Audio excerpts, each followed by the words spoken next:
Hey guys, welcome back to Clownfish TV. This is Neon. I am here with Geeky Sparkles. Hello. And the salt continues to flow like a river of slime. I can't wait to get to this article. It's so... Get your popcorn. We're going to talk about... Extra salty. Oh God. We're going to talk about journos and their inability to quit Ghostbusters 2016 because they're so ass mad that Afterlife has been better received by fans, that the direction of Ghostbusters is apparently being changed because of Afterlife's success. Well, this article is really... Just this article alone is gloriously bad. We have several that popped up in the last week. I think a lot of journos were secretly hoping that Afterlife would crash and burn. And it didn't. It actually did pretty well at the box office. Again, not quite as well as Ghostbusters 2016, but we're in the middle of a pandemic, and Afterlife cost significantly less than Ghostbusters 2016. And a lot of people just didn't care anymore. After 2016, they're like, don't care anymore. Yeah, so we're going to talk about some of these articles. This one from Paste. We've got Ghostbusters Afterlife crosses the line between nostalgia and marketing. And it's just a marketing ploy, but you can't read the article. You can't read the article unless you answer some questions, and I had to turn off the ad blocker. Yes, but you have to do all that stuff to read the article. Yeah, but we've got that one. We've got people taking pot shots at them using Harold Ramis, spoiler. Doesn't make the impact you think it does. It made an impact on a lot of people, but that's because, you're talking about the original fans, not the people of 2016 fans. Yeah, so we'll talk about that. We'll talk about the future of Ghostbusters. And hey, 2016 fans, you might be in luck because they're going to let some other voices come in and do Ghostbusters movies. And you can thank Afterlife for that. Because they weren't going to do anything again until it did well. So let's talk about all of this before we get into it any further. Please subscribe for more pop culture news, views, and rants. Guys, over 242,000 subs. Woo! Thank you so much for the support. Hope you guys are having a good holiday weekend in the U.S. We're in the studio working. Yes, that's what we're we doing. Are. But that's okay. This is fun. So before we get into some of these articles, just want to talk about Afterlife. And it is actually, it's not burning up the box office, but it's doing pretty good for what it is. It was produced on $75 million, which is very, very low. It was half of what 2016 was. Yeah, and I think that was probably intentional. A lot of people said, hey, this one looks kind of low budget compared to even the previous two Ghostbusters movies. But I'm kind of like, I wonder if Sony was like, yeah, we'll let you do this, but it can't cost nearly as much as 2016. And it's already, I think it's up to, to date, $73 million. Wow. So Friday, it made almost $10 million. So it's $73 million already for the first week. So it's already made its money back almost. I mean, for the basic, then you have to have the marketing and everything else. Yeah. So that's actually pretty good though. For, again, given what it is during a pandemic, And it wasn't advertised very heavily either. No, it wasn't, which, and I think a lot of that was because Sony was probably afraid to push this one as hard as they did 2016. 2016 was pushed very hard. They spent a lot of money on marketing. They thought it was going to be the beginning of a new tentpole franchise, and it crashed and burned. And to put it in perspective, too, they keep going, well, it made more for 2016. Yeah, however, it did by like $2 million at opening. However, the predictions for 2016 was like 59 million, so it massively underperformed. It did. The predictions for Afterlife was like, 20-some to 30 million, and it went way over that. So overperformed to expectations. Yeah, so it's actually, it is doing pretty well, and considering that it's been pushed back a year. A lot of people probably thought it came out already. And I think it was smart of Sony to wait. At first I was kind of like, why the hell are they pushing all their movies back? Yeah. But given how well Venom did and given how well this is going to do, and I'm sure Spider-Man is going to absolutely kill. I agree. I think it was a pretty smart move for them to push the movies back. Well, let's go to this article, because this article just, tickled me so much. I have so many things to say. All right. So this is one of the first articles, salty articles, Paste. We should have cherished the 2016 Ghostbusters when we had the chance. Who should have cherished it? You've had 5 years to cherish it. And then he goes on about getting in his time machine. I can't. Hold on. I have to take a moment. Okay. And I go back to early to mid 2016, and I'm going back to tell past humans two things. The first will be to, after referencing the general state of everything by waving my arms hysterically, tell everyone that it can and will get much, much worse. Oh my God. The second will be, that's talking about the pandemic. Yeah. The second will be that enough, that although it's very much true, there will soon be a short-term tonic. The tonic arrives on July 15th. It's a new Ghostbusters movie. What? On that day, I told you this is hilarious. On that day, any day, and any day after, buy your tickets, sit down and cherish every second. Make sure you buy tickets so they keep making more of this shit. Cherish the expertly assembled ensemble of hilarious people making every sequence a riot. Cherish the bonkers new takes on spirits, specters, and ghouls that need busting. Cherish the titan that is Kate McKinnon stealing every scene and giving her own slow motion action sequence. And cherish the fact that this is a reboot remake, whatever that means to respect what came before, but remains 100% confident in its new vision.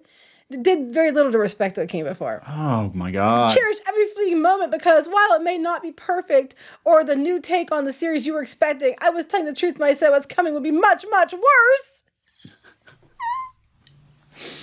Okay. So it goes on about the movie and Kate McKinnon and Melissa McCarthy and Kristen Wiig and all that. I love this. We didn't give ourselves a chance to bask in its comedic brilliance. Instead, the entire conversation was dominated by controversy. And by controversy, I mean big babies taking to social media. Said babies made the first trailer the most disliked film trailer in YouTube history. Okay, wait. So the big babies took to social media. You mean like 5 years after the fact, this big baby's writing this article? Because the narrative isn't what they want to hear. So in true big baby fashion, they have to write this article. You mean like that?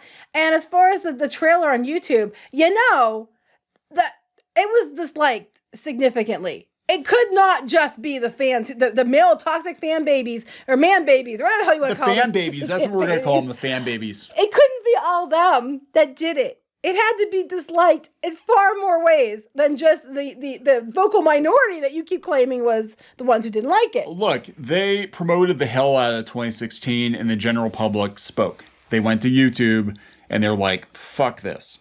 Right. So it's not just the toxic man babies. It can't be the case. But wait. Would you say something else? No, yeah, I was going to say fan babies. We're going to start a rock group. Called Fan Babies? Called the Fan Babies. It's part of Tits, Tits, Tits. Tits, Tits, Tits. That was one comic book, Tits, Tits, Tits. Yeah, we're going to do the soundtrack for Tits, Tits, Tits. Soundtrack for Tits, Tits, Tits by the Fan Babies. Mm-hmm. Since we're kind of our own little thing over here at Clownfish TV, people try to lump us in with groups and we're not really part of a group. That's going to be our own thing. We're the Fan Babies. Okay, well, it gets better, okay? So they're talking about the dislike the trailer and made every conversation about the movie have to share space with sexism aimed at the cast, racism aimed at Jones, and general rage that this reboot simply didn't look like the new movie they wanted. You mean like this article is pissed because the new movie isn't what you wanted? But I want to point out, there are people who supposedly said something against Leslie Jones, which we have said many times. Don't do that. It's shit. Don't ever do that. Thing is, it was a small group of people who did that. Yet somehow, all the people who didn't like 2016 are somehow painted with the same brush. Also, we want to talk about misogyny, which they're going to talk about more about misogyny and sexism. They're going to mention later about, the men that hated this movie. And I get really, really effing tired of that because there are a lot of women and minorities who did not like this movie. So when this person's going on about sexism and misogyny, he himself is a misogynistic, sexist pig because he keeps deliberately stepping over all the people who don't agree with him with this misogynistic narrative that it was just all men. So don't go throwing around misogyny as your go-to when you yourself are acting in the exact same damn way with this article that you complained everybody else did with the movie you liked. The media made the problem. The media did make the problem. The media made the problem. Ghostbusters 2016 was a watershed moment because it sort of came on the coattails of everything going on in gaming. But it was the first time that the general public could see how the media manipulates the narrative to tell fans of a certain franchise they're awful people. I mean, there were dogpiling YouTubers who basically said, hey, I have no interest in seeing this movie, but good luck. I was, this is before we were doing these videos, and I was there when the comments are coming in, and the biggest comment, the most repeated comment, wasn't about women. It was about, why do we need another damn Ghostbusters movie? It's already done. Why do we need to go back to that well? That was the biggest complaint. Yeah, and then it was a reboot on top of that. Now, if it had been a sequel, I think that it would have gotten more of a pass. Obviously, they'd have to change a bunch of shit too. But I'm just saying, like, if they'd said, hey, we're going to do a sequel and, like, Holtzman is Egon's daughter or something, and then we're going to get an ensemble cast and da-da-da-da-da, that would have gone over significantly better than, hey, we're just going to reboot one of the most beloved 80s movies of all Right. time. Except it's all women now, and they're going to treat men like either assholes or idiots. And if you don't like the idea of that, you're just a sexist Well, it gets and a better. racist. In essence, any praise or valid criticism. Who determines what valid? So wait, praise or criticism that you think is valid, that you agree with? I was drowned out by children who opened a box on Christmas and saw that the toy they got wasn't the exact one they wanted. And they proceeded to pout like Veruca Salt. You mean like this article 5 years after the fact pouting because Afterlife is more like than 2016? You mean like that, God. Matt? You mean like that? We can do this all day. And we're going into Star Wars. We're dragging Star Wars. Oh, he does that too, but they go, yeah, Force Awakens. Holy and they fuck. bring that up. And then they go down here and they get in there about man babies and dudes. Let me try to find it here. The damage was done before opening weekend. Disappointing box office. Well, because, you know what? Globally, people didn't care for the movie. It wasn't just because of the vocal minority of men. Somehow you're the vocal minority and the cause of everything at the same damn time. Oh, this is brilliant. Yes, it's all about Afterlife. The aforementioned worse. See, I thought he was talking politics. I thought No. He's talking about pandemic. No, we're talking about I Afterlife. thought it was pandemic, but yes. The aforementioned worst hit theaters last week in the form of the cinematic equivalent of a product recall. Ghostbusters Afterlife. Again, this person goes on a whole article about making fun of people who didn't like 2016 and how shitty, terrible people they were. And how they're a bunch of babies who didn't get what they wanted on Christmas. And, you know, misogynistic, racist trolls. By the way, the movie was very diverse, had black people in it, and Asian people in it, had women leading it. But, you know, okay. I think the mini puffs are all gay, too, by the way. There you go. Yeah, there's lots of sticky white stuff all over So the there place. you go. Yeah. But I'm just saying, spends this whole article doing the exact same thing that he's claiming is wrong about people did in 2016. It's a product recall because 2016 was a defective product. Oh, wait, it gets better. Okay. The antithesis of what preceded it. Afterlife is 2 hours of a studio issuing a response to a very small contingent of angry fanboys. Again, you misogynistic pig. It wasn't all men. Also, I want to point out, how can you be the vocal minority, yet somehow we're the ones that review bombed it into oblivion, and it was the most downvoted video ever by this tiny group of people? It can't be both ways. You can't simultaneously be this itty bitty group that tanked an entire franchise and be so small that you don't matter and you're a vocal minority at the same damn time. Sure can. It's Schrodinger's fandom. That's right, because it doesn't work that way, Matt. I think his name's Matt. I can't remember. I think it's Matt. So then he goes on about, we're sorry we didn't make the movie you wanted to see, so here's some free Easter eggs, and we hope you remain a loyal customer. Imagine that. Making a movie for the fans that have kept the franchise alive. How dare you make a movie that the fans like? Because Matt here didn't like that version. He likes his version. He's acting like a child who opened his present on Christmas, and it wasn't the version of the movie he wanted. I'm just saying here, you can do this all day here, Matt. Pot or kettle, Matt. And he goes, hiding behind the guise of a young cast being the new generation. The movie treats him as the end result of a Stranger Things algorithm who solely exists as a catalyst for a story about literally digging up the past, as if gulping down a witch's brew of 80s nostalgia that combines the explosive hit things. The more it goes, I can't even read all this. It's like blah, blah, blah, fanboys again. There's your misogyny showing again, Matt. There's your misogyny again. Oh my God. Afterlife functions as a feckless, weak-willed studio hodgepodge. It's like Sony was so afraid of the rage of online commentators and fanboys that they basically made the first piece of safely adaptable fan fiction that came across their desk. Well, here's the thing. No, actually, it was really well thought out. And if you go and look at the audience scores on both films, one of them people like, and it's not 2016. I'm just pointing out, this guy's having a complete childish meltdown while talking about how wrong it was that he thought everybody had childish meltdowns first time.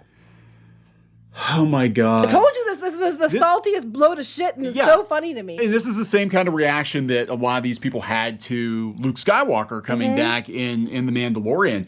Because here's the crux of it right here.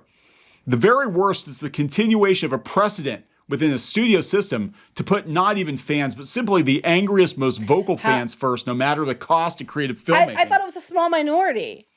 Weren't they supposed to cater to the critics? You mean like the media keeps going and pandering to Twitter and the small group on Twitter? You mean like that? You know, imagine that a studio system wants to make money. And somehow making these, you know, these shitty movies like this that Matt likes doesn't make the money. Oh, side note, I want to point out too. I went and looked. Matt also didn't like Home Alone, Home Sweet Home Alone, and said that if you shouldn't even watch that, you should go watch the original because that's the one he likes and that's the one that's better because he's a Home Alone fan. Yeah. Hey, same thing, Matt. Same thing. If it matters to him, that's how it always goes, right? If it matters to them, then it's holy. Like you said about it's a holy shrine. You're treating Ghostbusters like the Dead Sea Scrolls. And as he treats 2016 like the Dead Sea Scrolls all the way through this article. God. You are so full of shit. You are the biggest hypocrite I've ever seen. You're talking out your own ass there. Well, here's the thing. And this is why these studios need to stop listening to a lot of these journos because they have a large megaphone. Mr. Rooney here works for Collider and IGN and Joe Blow and Screen Rant. So studio execs are going to be like, oh my God, Collider, IGN, Joe Blow, and Screen Rant all think the same thing. And no, it might it's be one Matt thinking the same thing across the board. It could be one or two journos, and you start, checking into it. We've been doing this stuff for 3-4 years now. You're going to find a lot of the same people, carpetbagging from blog to blog to blog, making it out like there's this massive outcry. I mean, they want to talk about vocal minority. Mm-hmm. There are literally a couple of dozen pop culture bloggers, and they carpetbag from site to site. But they're mad because they don't want you to know that. And so they keep screaming bloody murder because, how dare you, question their credibility on all the blogs they did nothing to build up, but they got themselves a seat on. They've done nothing but sit there and try to spout off. But everything he's accusing everybody else of, he himself does in this article the entire way through. Yeah, he's basically all he does. Pissed off that they're overwriting, and it is a product recall. The studio fucked up. They had one chance to get people back on board for Ghostbusters to create a franchise, and they fucked up. They bet on the wrong horse. Maybe they could have reined it in a little bit. Maybe they should have made a sequel. Whatever the deal is, they lost a shit ton of money on 2016. Those are facts. They lost a lot of money. Now, and it's not just a vocal minority. It was the most downvoted, by a lot of people. I want to go back for 1 second, though. Then at the end, they're like, what creativity was bubbling there is now gone in places. Shameless fan service catered by yet another studio afraid to take a chance on something different with their precious IP. Actually, most people don't want them to reboot shit. They want them to make new shit. They're tired of them bringing stuff back to do what they did in 2016 and ruin it.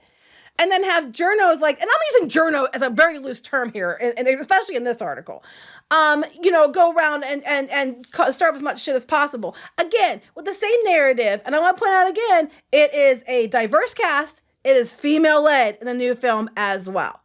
And we've said, and Matt, you're allowed to like 2016. That's okay. The difference is we aren't calling you these shitty names like you're calling us. That's the difference.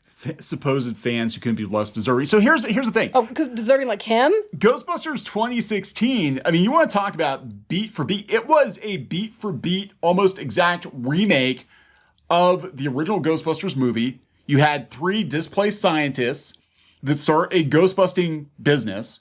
Okay, and then you've got a 4th Ghostbuster that just happens to be a street smart black person come in halfway through the movie. Mm-hmm. There's all this escalation of paranormal activity that culminates in a big battle at the end.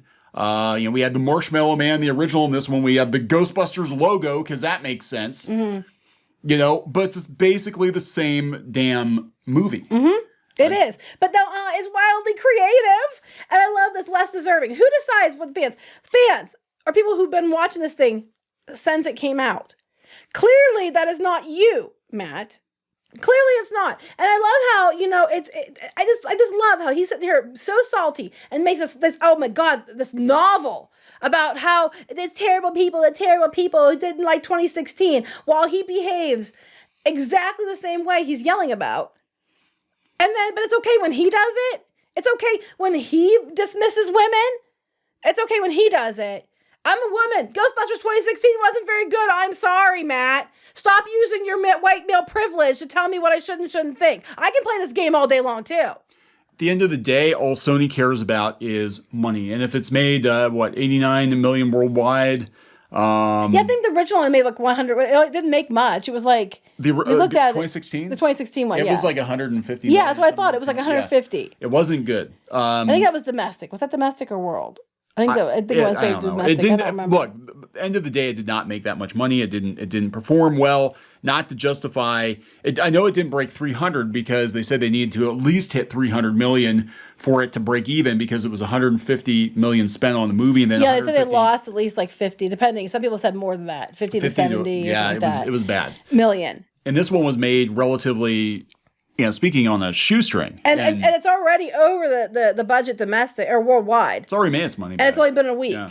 I mean, and there wasn't the marketing push on this like there was. No. On the other thing. I just think it just amuses me to no end. People like Matt here who are just so up their own asses and they're so ass mad about people not liking their movie and they're still going on about it 5 years later and then they're going on about it. And that's something else too. We always say like, hey, you know what? If you like 2016, you are allowed to like 2016. The difference is I'm not going around calling people names who like 2016.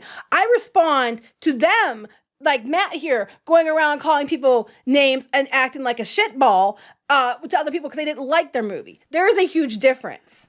Yeah, I mean, it's just the salt is going to flow, and we're going to see a lot of these things get recalled. I'm sorry. It is literally a product recall because the studio put a product out that did not resonate with people, and they're going back to basics. Not just men. It's not just men. I mean, look, I don't think there were enough angry fan babies to make $89 million. Right, it didn't even get that. It didn't even do that well, so people didn't even go see it. I'm sorry. Wham, wham, wham. So here we've got this one. I thought this was funny. We saw this the other day. That Ghostbusters Afterlife crosses the line between nostalgia and marketing. And the whole purpose of this article is to talk about how crass the marketing is with Ghostbusters Afterlife. But to be able to read the article, you have to turn the ads on and answer this We're survey. not going to do it. We're not doing it. So we'll go here. But yeah, here's the thing. Archive. The only product placement I saw in this movie was Walmart, and this has been going on forever. Well, let me see. There was a Walmart. What else? Oh, they had the Crunch Bar in there. That was kind of a reference. But that was in the original movie. Yeah, they had a couple places. I mean, then placement. E.T. has crass marketing too because of the Reese's Pieces. Oh, they always did back in the 80s. To me, it felt like a very 80s film because they used to do it all the time in the 80s. It felt like the way that the cinematography was laid out, it was like the 80s. Some of the film tricks with the light felt very 80s. It seemed like it was just trying to be the 80s. Yeah. So it's just, I understand that the movies get more and more commercial. They have to. The product tie-in. I still love Wayne's World. The product tie-in. Oh, yes. Montage. Yes. That's great. But it's going to get worse because now they're literally filming movies with like green screen spots on billboards and stuff that they can just pop in. Well, they have tech now. They can go back and take old movies and change out the bottle. They actually said like they had a coffee cup and they were changing out to like bottles of Coke or whatever. They totally can do that now. On Hulu, if you pause your movie now on Hulu or a show you're watching, there are ads that pop up that like there's like a bottle of Sprite that sits on your screen. I'm not shitting you. We got this one. Again, huge spoiler. I think most people know by now. They have a CGI Harold Ramis at the end of the movie. The whole movie was dedicated to Harold Ramis, and Egon actually probably had the most quote unquote screen time, even though Harold Ramis wasn't there. People were like really, really, really excited about it. And like I can't tell you how people were like, I was crying, I'll admit it. That they were so happy to see that. They thought it was, that they thought that was really cool that they did that and everything else. And then they come out here. Well, that doesn't make the impact you think it does, according to Gabriella. Yeah, now, she's got reasons for that, but they basically the point of this is, bringing dead celebrities back is tacky.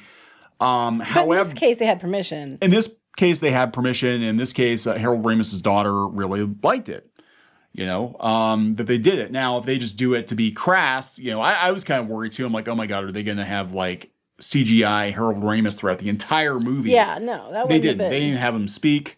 So they weren't like imitating his voice or taking audio clips from other places. They did put the one cut scene in with Janine and the World Fair coin, which I thought was pretty cool. And that segued into what the future could be for Ghostbusters. But it's just like they're trying every angle. Like, oh, it's just low rent. Oh, it's just like the first Ghostbuster. Oh, unlike 2016, which was so different from the original Ghostbusters. Here's the thing that gets me too.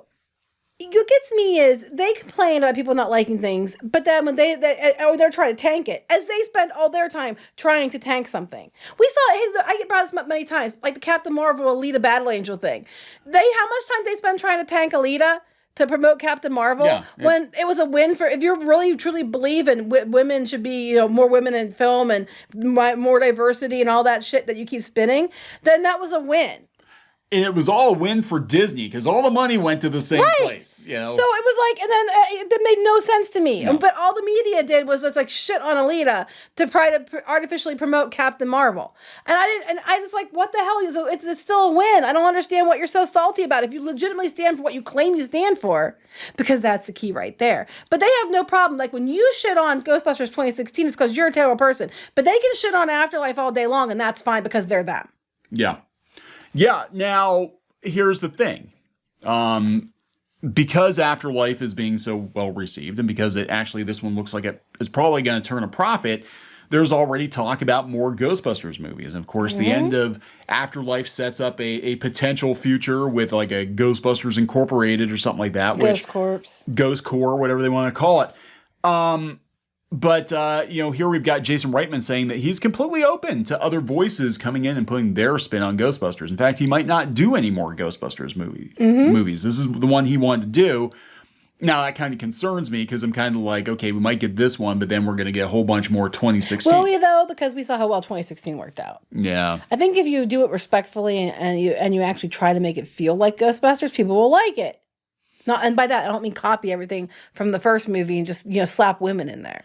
Yeah. So, I mean, and they can do that. They can do it. They can make it take place in the continuity, and they can do it in such a way that's not ham-fisted. That actually makes sense within the Ghostbusters current continuity.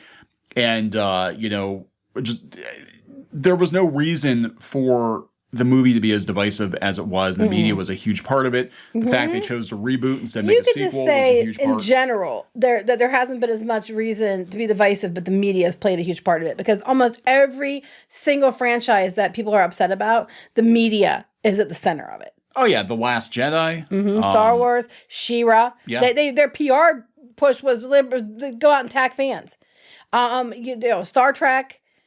All this stuff. They make these stupid choices, pandering choices, and then the media just jumps. I love the Ghostbusters one gets me though, and they keep going on about misogyny and sexism and racism, and I'm like, but literally all the things you're complaining about were not a problem in this new movie. They were female led. It was diverse cast. What's your damn problem? It's not 2016. They opened the president. It wasn't the version they wanted. They're acting like a bunch of toxic fan babies. So let's write about this 5-year-old movie. Now, I was really surprised. The Mary Sue actually gave it a good review, but then a couple days later, a different writer came in and... That was because it was the weekend and they needed hits. Yeah, so that's what this is about. At the end of the day, it's like, let's dredge up Gamergate. Let's dredge up Ghostbusters 2016. Let's dredge up The Last Jedi so we can keep, And look, if you like those movies, one, you're allowed to like them. There's people constantly that say about liking things. They make videos or they do whatever, and I never feel the need to go onto their comments or videos and say how dumb they are and call them names. Yeah, they tend to do that to me all the time. You're allowed to like it as long as you're not bullying other people for disagreeing with you. Go ahead, knock yourself out. You can like it. Go watch the ones you like. That's what you tell me all the time. You don't like it, go watch the one you like then. Yeah, there you go. Nobody's stopping you. It doesn't, Ghostbusters Afterlife doesn't, mean that the Ghostbusters 2016 doesn't exist anymore. You still got your Blu-rays. You still got your DVDs. That's what you told me. Yeah. That's what you told their fans. Yeah, well, it's not product recall. You still have that product. It's still available. You can still get it. Sure, you can get real cheap at the dollar store. Actually, you can. Buy as many copies as you want. Right. So I'm like, go. You like what you like. That's what you told us. Right. So we're going to wrap it up. Yep. Please subscribe for more pop culture news, views, and rants, guys. We'll talk later. Bye.